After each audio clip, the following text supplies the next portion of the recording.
बहुत पुरानी बात है। हिमालय में प्रसिद्ध मानस नाम की झील थी। वहाँ पर कई पशु पक्षियों के साथ ही हंसों का एक झुंड भी रहता था।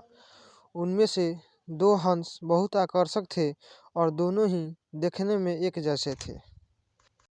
लेकिन उनमें से एक राजा था और दूसरा सेनापति। राजा का नाम था धृतराष्ट्र और सेनापति का नाम सुमुखा था। झील का नज़ारा बादलों के बीच में स्वर्ग जैसा प्रतीत होता था। उन समय झील और उसमें रहने वाले हंसों की प्रसिद्धि वहां आने जाने वाले पर्यटकों के साथ देश विदेश में फैल गई थी।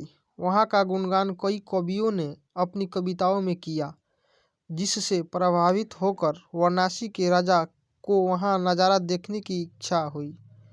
राजा ने अपने राज्य में बिल्कुल वैसे ही झील का निर्माण करवाया और वहां पर कई प्रकार के सुंदर और आकर्षक फूलों के पौधों के साथ ही स्वादिष्ट फलों के पेड़ लगवाए। साथ ही विभिन्न प्रजाति के पशु पक्षियों की और उनकी सुरक्षा की व्यवस्था का आदेश भी दिया। वाराणसी का यह सरोवर भी स्वर्ग जैसा सुंदर था, लेकिन राजा के मन में अभी उन दो हंसों को देखने की इच्छा थी जो मानस सरोवर में रहते थे। एक दिन मानस सरोवर के अन्य हंसों ने राजा के सामने वाराणसी के सरोवर जाने की इच्छा प्रकट की, लेकिन हंसों का राजा समझदार था। वह जानता था कि अगर वो वहां गए तो राजा उन्हें पकड़ लेगा। उसने सभी हंसों को वाराणसी जाने से मना किया, लेकिन वो नहीं माने। तब राजा और सेनापति के साथ सभी हंस वाराणसी की ओर उड़ चले।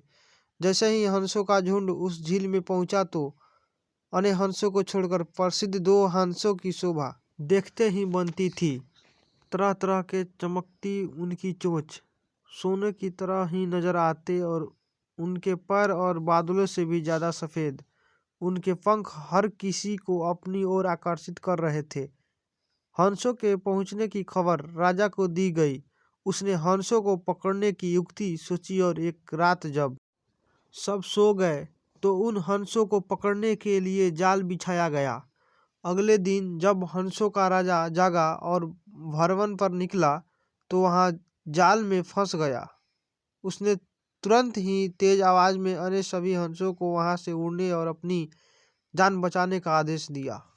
अन्य सभी हंस उड़ गए, लेकिन उनका सेनापति सुमुखा अपने स्वामी को फंसा देखकर उसे बचाने के लिए वहीं रुक गया। इस बीच हंस को पकड़ने के लिए सैनिक वहां आ गया। उसने देखा कि हंसों का राजा जाल में फंसा हुआ है और दूसरा राजा को बचाने के लिए वहां खड़ा हुआ है।